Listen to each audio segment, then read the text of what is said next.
Good morning, literary community. Mary Kelley, Antebellum America. Continuing on with the richest of earthly gifts. Despite the more advanced education that Jonathan and Mary Nelson Warner offered Polly, neither the parents nor the daughter could have anticipated the revolution in women's educational opportunities that began in the wake of the other revolution with which we were more familiar.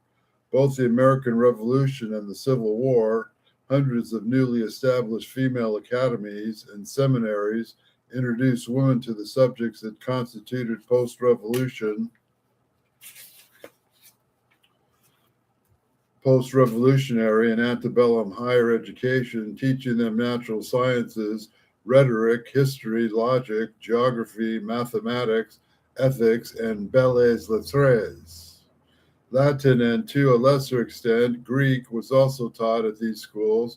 In the decades immediately after the Revolution, the instruction of Elizabeth Sewall received a female academy in Concord, New Hampshire, with typical grammar, geography, writing, and reading, and she told her father in 1805.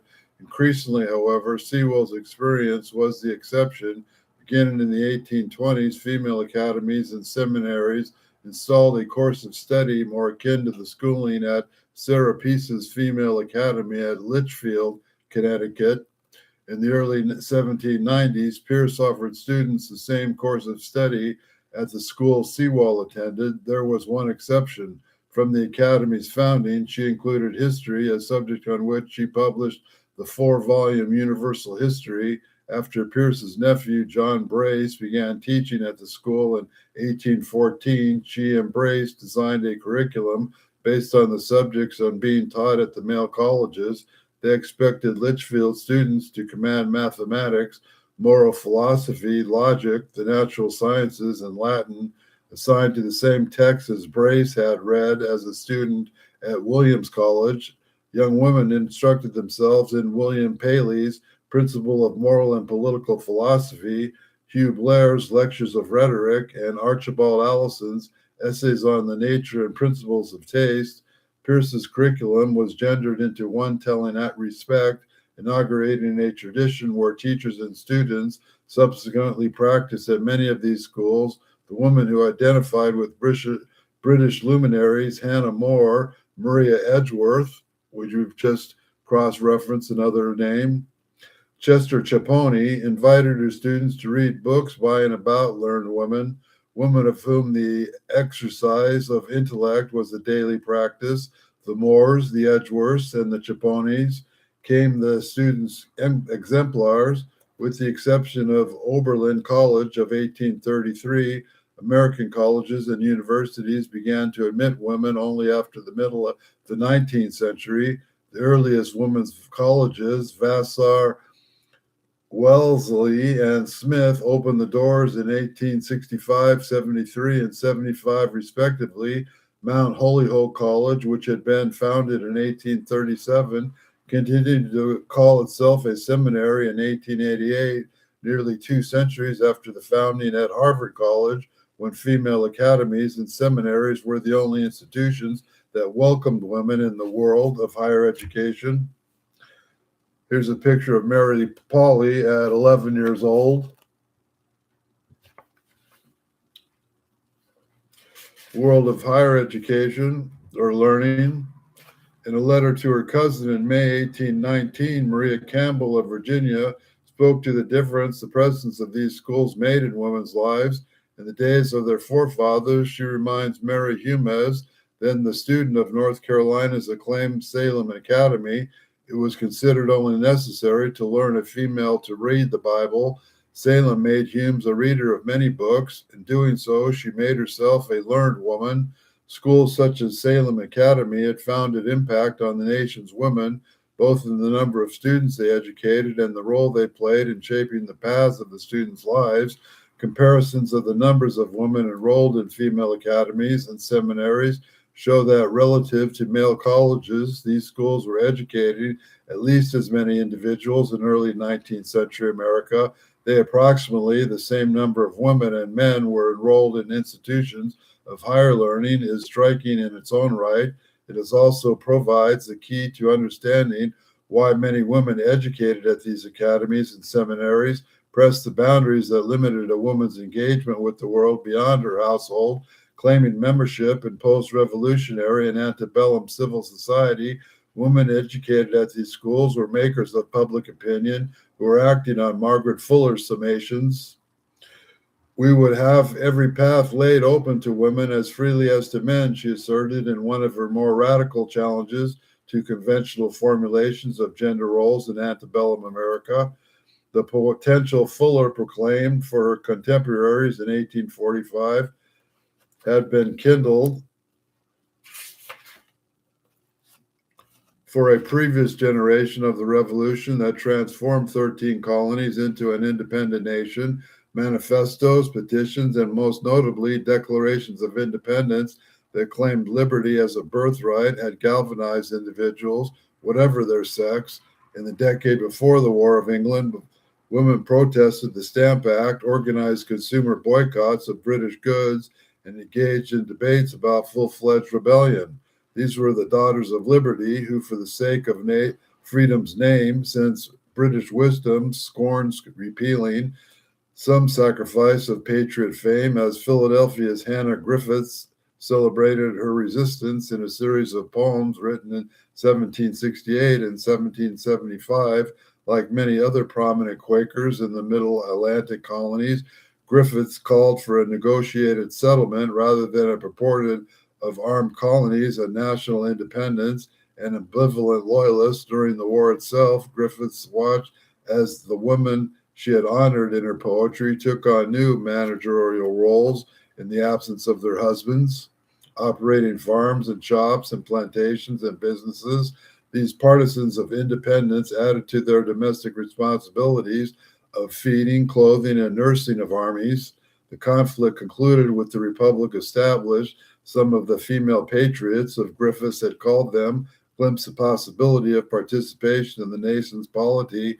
I am turned a great politician, as South Carolinian Margaret Manigault described the transformation she had experienced.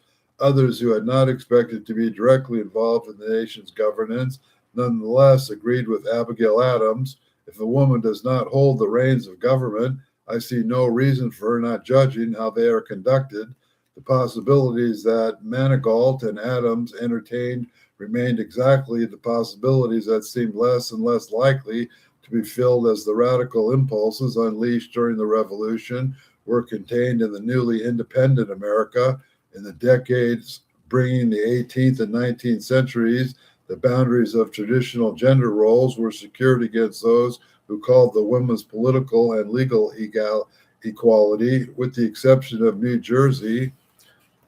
And then the only 3 decades, women continued to be excluded from their nation's policy, both as voters and as jurors, maintaining the disenfranchisement of women, whatever their economic standing or radical identification, meant that the political status of white women stood in increasingly sharp contrast to their male counterparts, nearly all of whom had the vote of it by 1825. Married women also remained subjected to coverture, a tradition that submerged a wife's legal identity into her spouse.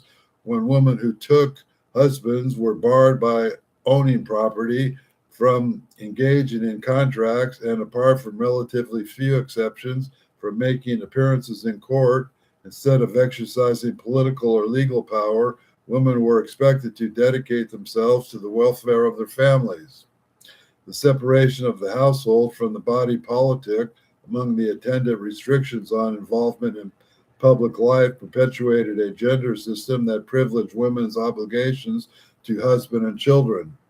These who called for in an end to the long-standing tradition of educational disadvantaging, as Greta Lerner had described the practices that denied women access to learning for centuries, had more success in building up the sense of expansiveness generated by revolutionary ideology, insisting that learning was both an individual right and a social necessity. They participated in the design of the female ideal, who portrayed a variety of faces, a model with an ancestry dating back to the earliest colonial settlements. She might resemble British America's sensibility and industrious good wife, whose most viable characteristics was devotion to her family's spiritual and secular needs. Alternatively, she might bear a close resemblance to the variation of the gentleman's companion, the gracious and refined lady who had made her initial appearance in the middle of the 18th century. Schooled in the worldly accomplishments of tea table and salon, she was a woman who distinguished herself in the arts of sociability in varying proportions. All these attributes were visible in the persona of the Republican wife,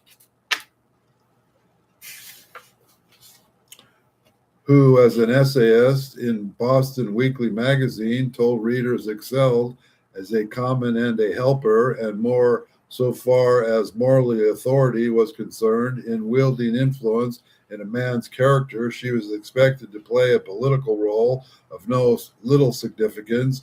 Men's behavior, their virtue and decorum, she said, to depend on the good sense, firmness, and the delicacy of the fair sex.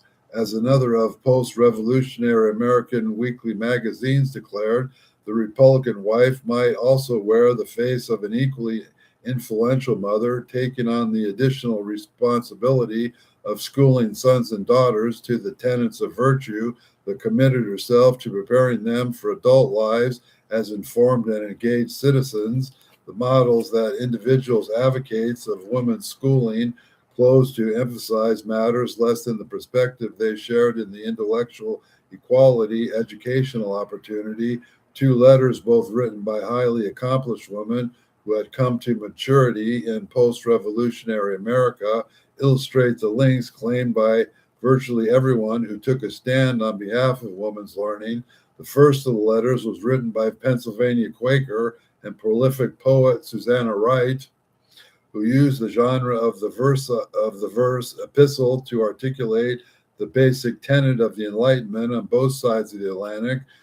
Reason govern of almighty frame, she declared in a letter to close friend and fellow Quaker Eliza Norris. Despite the use of universalist language, those who elaborated on the implications of the British and American Enlightenments, typically defined as masculine, the reason celebrated by Wright and Norris, these women's resistance to a gendering of cognitive faculties that excluded them was manifest in the claim that which Wright completed her couplet, and reason's rules in every one the same in practicing their own form of universalist language. Wright and Norris might have presumed all that women's capabilities were the same, whatever their social standing or radical identification, but in the hierarchical context of revolutionary America, only elite white women like themselves had the opportunity to cultivate their reason. Practices of exclusion based on class and race meant that everyone was actually every woman like themselves, insisting that the only inherent distinction between women and men was bodily strength. Women such as Wright and Norris called for equal membership in the Empire of Reason.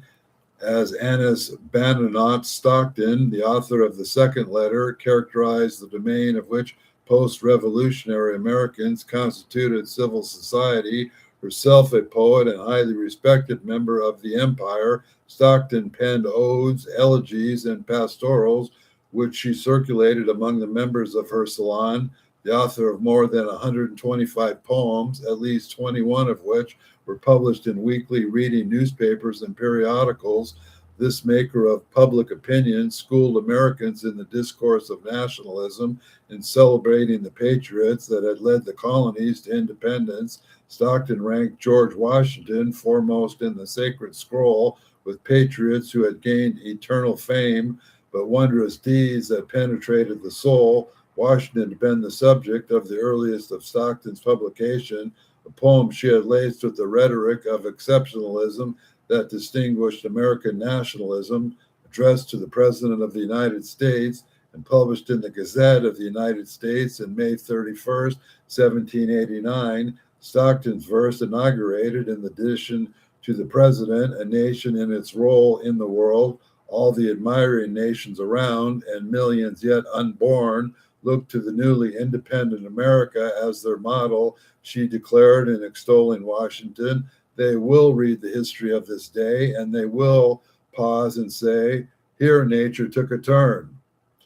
Annis Boudinot Stockton reckoned that a woman's full-fledged participation in the empire of reason required an education as thorough and rigorous as the one a man received in the decades bringing the 18th and 19th century.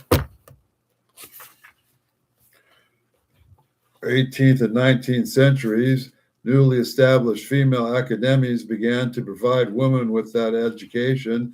These schools and the instruction they offered were heralded and addresses by students at the schools and essays by educational reformers.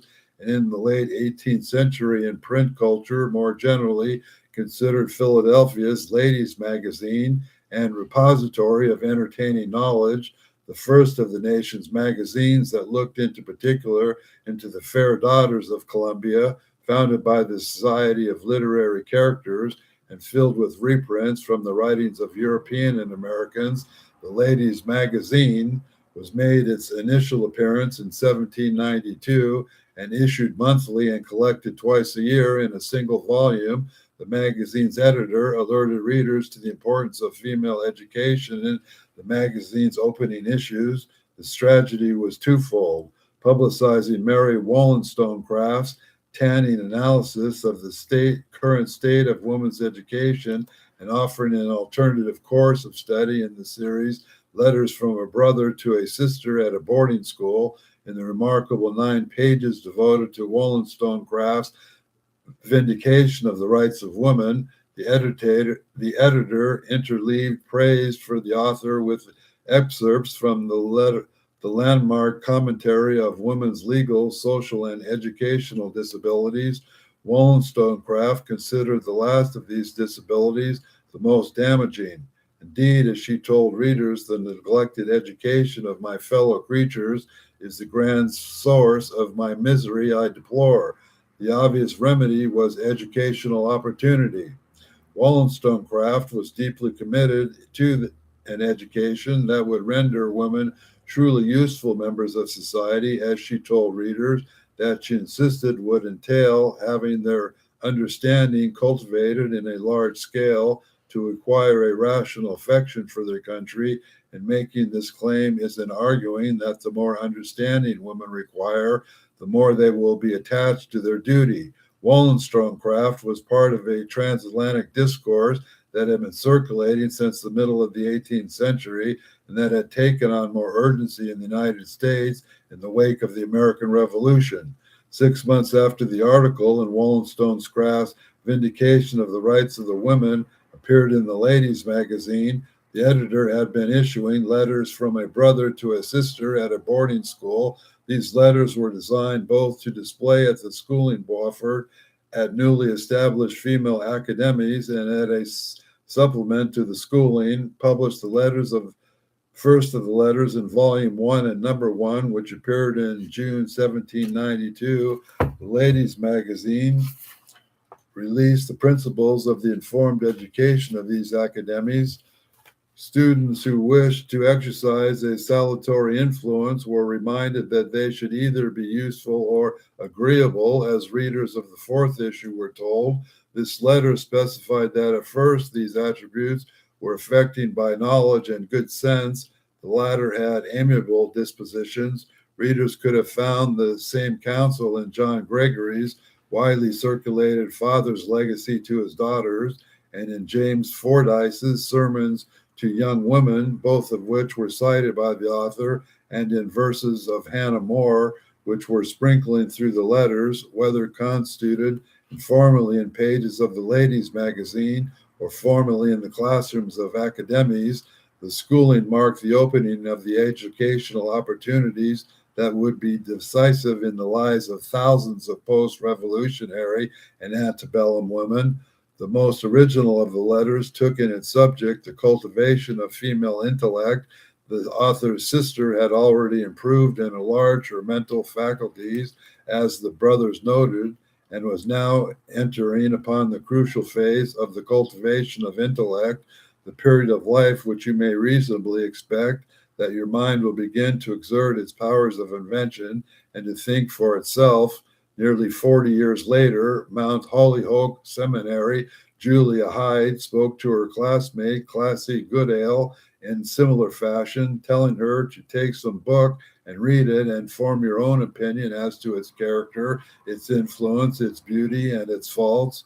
Women's educational opportunities had radically expanded in the decades between the letters of the brother and those of the classmates. In 1792, at the beginning of the initial decade of expansion in women's education, no more than a score of female academies had opened the doors. By 1837, when Mount Holyoke Seminary was founded, Mary Lyon added to the school to the hundreds of female academies and seminaries that were providing women with an advanced education, and yet the mandate of the letters with the same counsel to cultivate their intellect and schooling their reasoning and rhetorical faculties, women were licensed to develop an independence of mind that would both enable and encourage engagement with civil society. Elite women and men have been present for the institutionalization of the education publicized by Wollstonecraft as early as in 1780s, and Dean Benjamin Rush's thoughts upon female education had been made the claim of Wollstonecraft had 5 years before the publication of A Vindication of the Rights of Women in calling for schooling that fitted the nation's women for enlarged responsibilities, had told the Academy students and their parents in July 28th of 1787. Those responsibilities included the instruction of children, and particularly the instruction of sons of the principles of liberty and government. In Rush's statement, we can locate the origins of one of the oldest cliches in American political life. It has been remarked, he remarked himself, that there have been a few good or good men who have not been blessed with wise or prudent mothers. Rush noted as well the salutary influence of the Republican life, husbands in fulfilling the note of the patriot, the hero, and the legislature would find the sweetest reward of their tolls in the appropriation and applause of their wives, published simultaneously in Philadelphia and Boston. Benjamin Rush's widely circulated call for a more advanced female education exposed the compromise that had been struck in the decades immediately after the Revolution. Although women were accorded educational opportunity, they were still denied the Enlightenment's promise of self-actualization. Instead of using for themselves the richest of earthly gifts, as one of the Academy's valedictorians characterized the knowledge the Enlightenment honored, they were expected to take place their learning in the service of two families, the families they had constituted in the taking husbands and bearing children, and the family that had been constituted for them in the establishment of the independence of the United States. Some of the Whites and Stockton's contemporaries went beyond Rush's position to project a larger role for themselves in the second of these families, the nation and its civic discourse. In keeping with the position he had taken, they acknowledged that a woman's responsibilities centered in the household, but in a significant revision of Republican womanhood, they insisted that they reach a female influence by extended to men and women other than the members of one immediate family.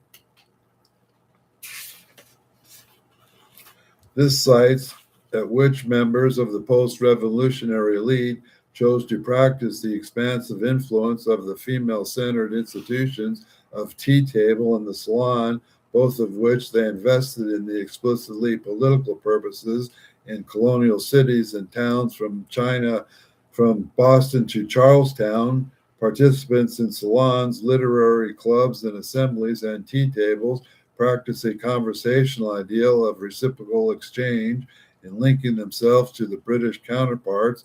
Members of the elite partook in the transatlantic culture of sociability that was grounded in shared affections, genteel manners, and social pleasures. Transformation in material and ideological context led a post-revolutionary and early republic elite to elaborate on the premises and practices. The more they definitely yoked civility to the Enlightenment ideal of unfettered pursuit of knowledge, they continued the sympathetic identification of cultural by the colonial predecessors with a greater emphasis on rational reflection, and they sought to distemper displays of aristocratic elegance by invoking the need of republican simplicity. But notably, female members of the elite claimed a model of behavior that empowered them in relation to men. The philosophers of the British Enlightenment proved them with an expansive model of gender relations, although these philosophers expected both sexes to cultivate the affections or the sympathies. Luminaries David Hume and Lord Keynes looked to women to refine men's manners and morals in characterizing the relationship between women and men who participated in institutions of sociability. David Hume's refinements of the arts made the point succinctly. Both sexes, he told readers in 1742, meet in an easy and sociable manner, and in the tempers of men, as well as in their behaviors, refined a space.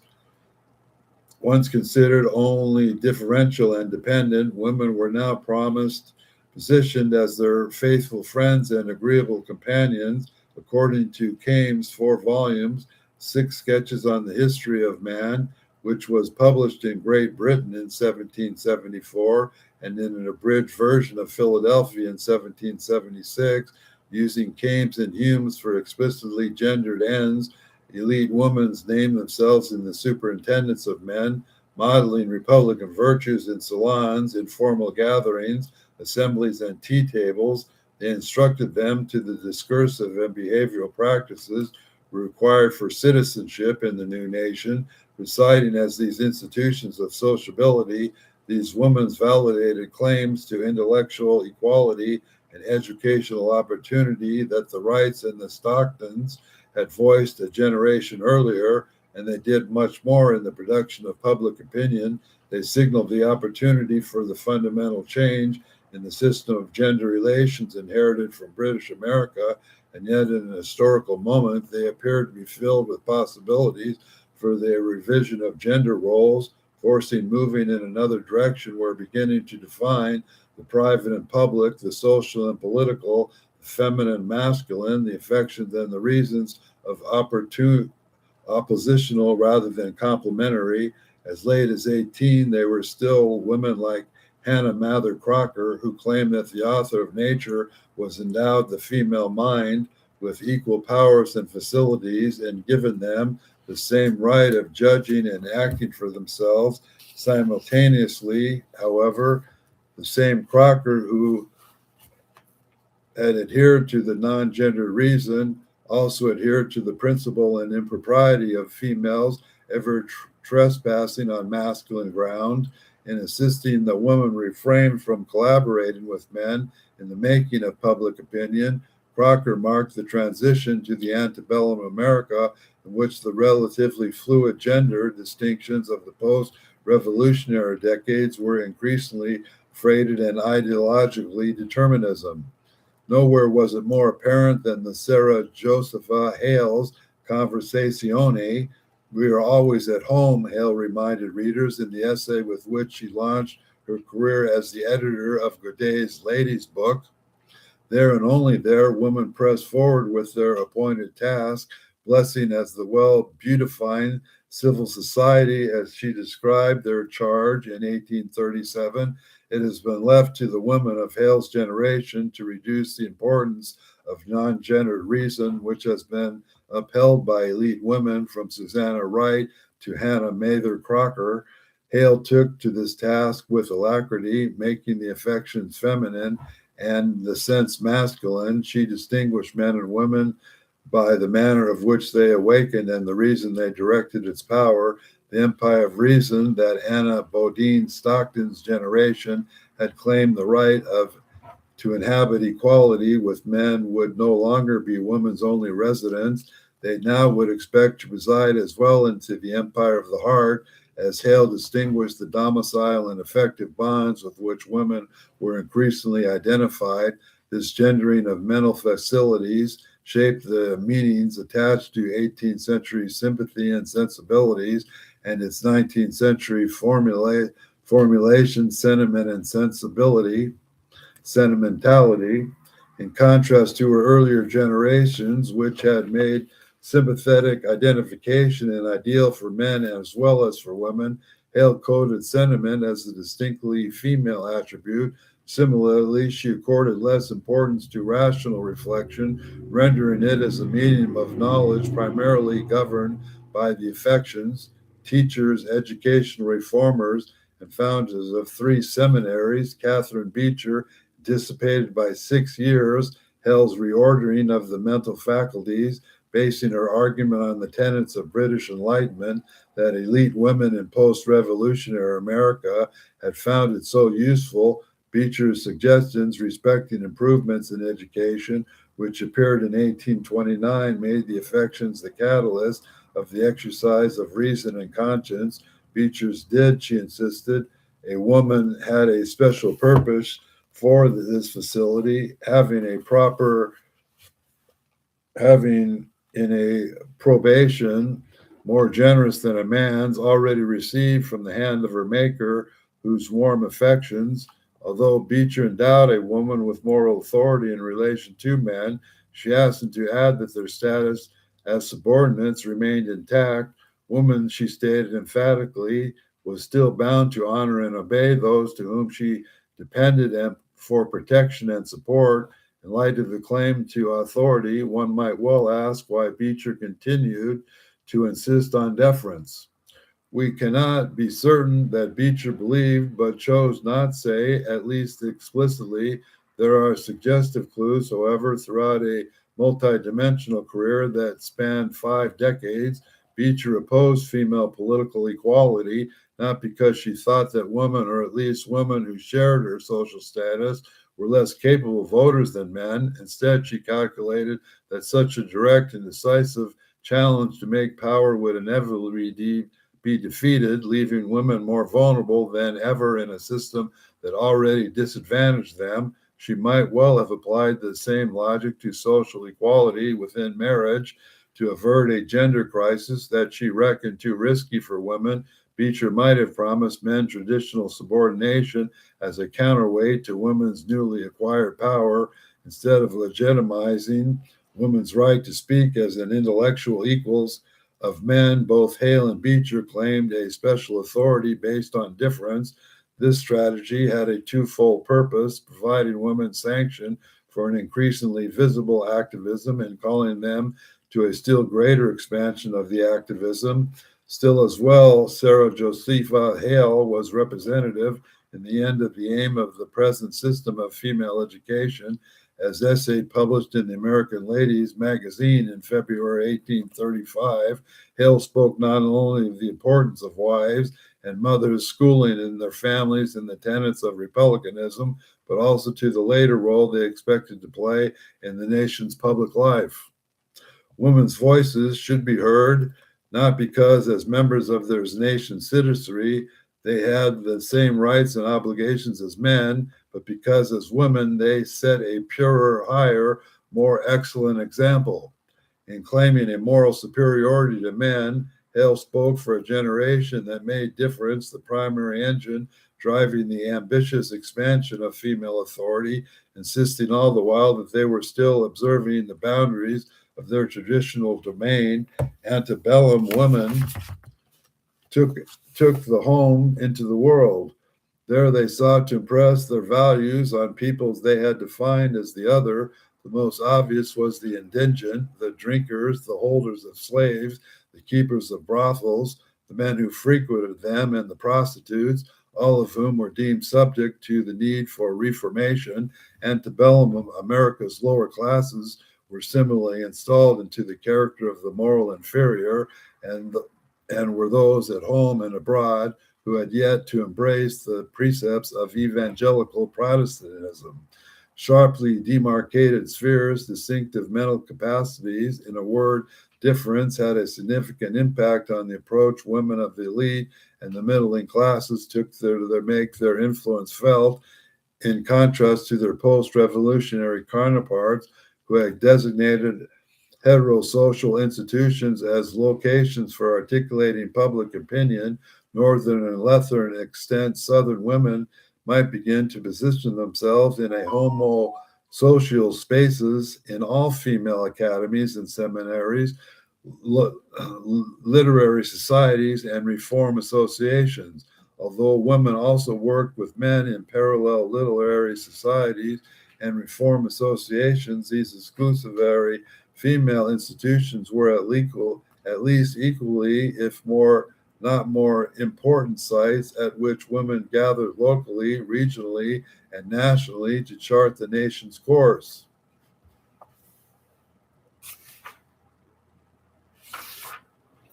Female voluntary associations took their shape not only in social movements, but also as discursive institutions. Like the salons, literary clubs, coffee houses, and tea tables of British America, antebellum associations were social entities bounded by linguistic formations, as David Shields has described in Colonial Institutions of Sociability. In the constellations of discourses generated by benevolent reform, educational improvement, anti-slavery, and women's rights, these associations were shared much with their post-revolutionary counterparts. Nowhere was there more apparent than in their calls to action, which sought to align public opinion with the convictions of reformers. Sharing in the language of a special female morality, the calls of reformers drew hundreds of thousands of women into civil society. There are members of associations producing and circulating printed address to the nation's citizenry, women identified with particular social and political issues, and translated these issues into matters of common concern. Literary women identified with the same reformist impulse. Fiction, poetry, history, poetry, and biography were produced and circulated, and the magazines they edited sought to teach as much as, if not more, than to entertain readers. This self-identification led many of them to combine writing and editing with associational life. Novelist Catherine Maria Sedgwick, we have discussed her work before on this channel, directed New York Women's Prison Association historian Hannah Adams, served as its corresponding secretary of the Society of the Promotion of Christianity among Jews from its foundation in 1816 until her death in 1831. Novelist and playwright Susanna Rosen, who was elected president at Boston's Fatherless and Widow Society, the editor, historian, and novelist Sarah Josepha Hale, who was founder and head of Boston's Seamen's Aid Society, served as well as the officers of the city's Ladies' Peace Society, and perhaps the most notable illustration, novelist, historian, editor, and essayist Linda Maria Child shuttled back and forth between literary authorship and social reform throughout a career that spanned more than 6 decades. She was the author of Hobomok, a novel that she published at the age of 22, The Frugal Housewife, a domestic manual, and the 2-volume History of the Condition of Women in Various Nations and Ages, a narrative that covered the host of civilizations. And she was the editor of the Juvenile Miscellany, a periodical for children. Child also wrote the radical appeal to favor of the class of Americans called Africans, the equally radical appeal for the Indians. She was a member of the executive committee of the American Anti-Slavery Society and an editor of its weekly and national anti-slavery standard. That is the end of the Civil Society for the Antebellum America. We will continue on to another chapter in this book that I will find interesting, because I'm not reading the whole book. I'm just reading what I think is interesting to our modern day world of women who have come to America from Europe and are kind of the industrial elite that have kind of taken over our country and kind of pissed on all the lower class. So we'll keep learning about early antebellum America and what it means to the rest of the world at this time. I think we're in a lower state of order. We need to bring the women back up and start teaching the men how to act like human beings in this world. So if there's any truth or like to what I'm saying here, have a great day.